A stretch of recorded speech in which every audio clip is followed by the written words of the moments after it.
Today, we're going to take a look at the world around us, our offices, our schools, our cities, and ask a pretty big question.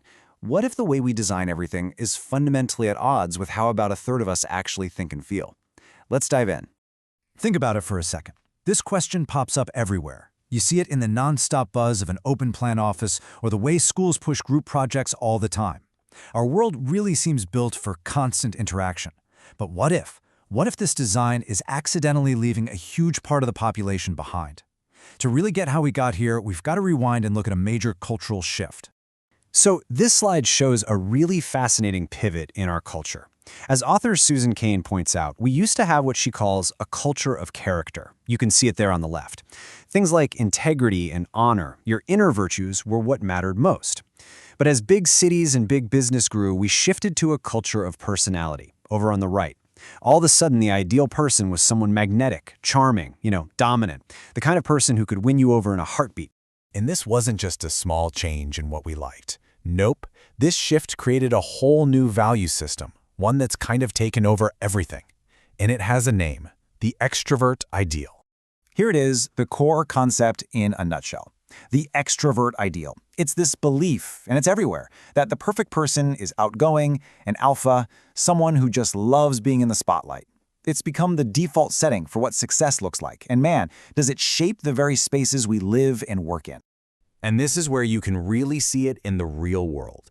Think about workplaces that literally tear down walls for open plan offices, or schools that cluster desks into pods for constant group work. The message we get is crystal clear. People skills and being a team player are everything. But is that really the whole story? And who gets left out in the setup? Okay, so this system, designed for the most outgoing among us, naturally brings us to the other side of the coin. There's this huge group of people who don't thrive in the spotlight. They thrive in quiet. Let's talk about the need for quiet. The numbers here might actually shock you. At least 1 out of every 3 people you know is an introvert. We're not talking about a small minority here. This is a massive chunk of the population whose needs just get pushed aside by a world that's built on this extrovert ideal. Now, it's so important to understand what introversion actually is. It is not the same as being shy. Shyness is about the fear of social judgment. Introversion, like it says here, is biological. It's about being wired to feel your best, most creative, most capable in environments that have less stuff going on, less external stimulation. And we've got the research to back this up. In one study, they put introverts in a loud, high-stimulation work environment, and guess what? Their performance just tanked. They were overstimulated and couldn't focus. This shows that the one-size-fits-all office design isn't just a little uncomfortable for introverts, it's actively holding back a third of our workforce from doing their best work. So if the design of our spaces is a huge part of the problem, could it also be the solution? Well, this question leads us to a really fascinating architectural idea for creating spaces that actually work for introverts. This exact question is the whole point of a brilliant architectural thesis by Ankit Gogolani. His idea isn't to create total isolation, but to find a new, healthier balance in the world we build. And his solution is called solitary spaces. I just love this quote because it gets the idea across so perfectly. How can we build spaces that give us privacy and quiet within our loud public world, but without making people feel totally shut off? It's all about a search for balance in a society that's become, well, pretty unbalanced. In the project's goals, as you can see, we're incredibly thoughtful. It started with just understanding how spaces affect our personalities, then designing specifically for introverts, all with this big final goal of using architecture to build a more balanced and understanding society for everyone. So what does this actually look like, in the real world? How do you physically design a space that encourages solitude and deep thinking? Let's take a look at the blueprint for designing for solitude. To figure that out, the research didn't just guess. It went right to the source and asked introverts themselves.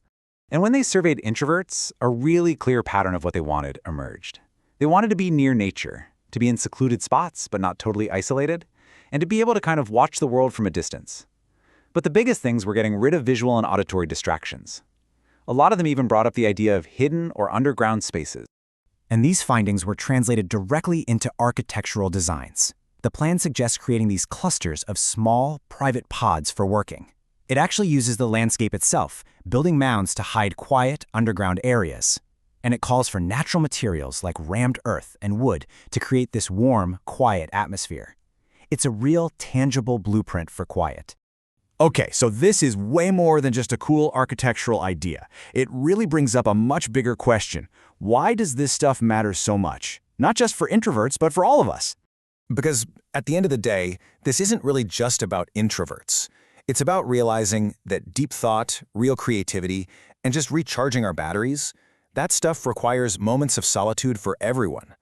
By bringing quiet back into our world, we can create more humane, more balanced, and honestly, more productive environments for every single one of us. The thesis actually brings up this really powerful quote from Ayn Rand's The Fountainhead. It's this reminder that the mind, well, it belongs to the individual. Yeah, collaboration is great, but that primary act of creation, of having that aha moment, that happens when we're alone. Our spaces should really honor that truth. And that leaves us with one last question to think about. What would our world actually look like? Our schools, our offices, our cities, and what more could we all accomplish if we designed a world that valued quiet just as much as it values noise?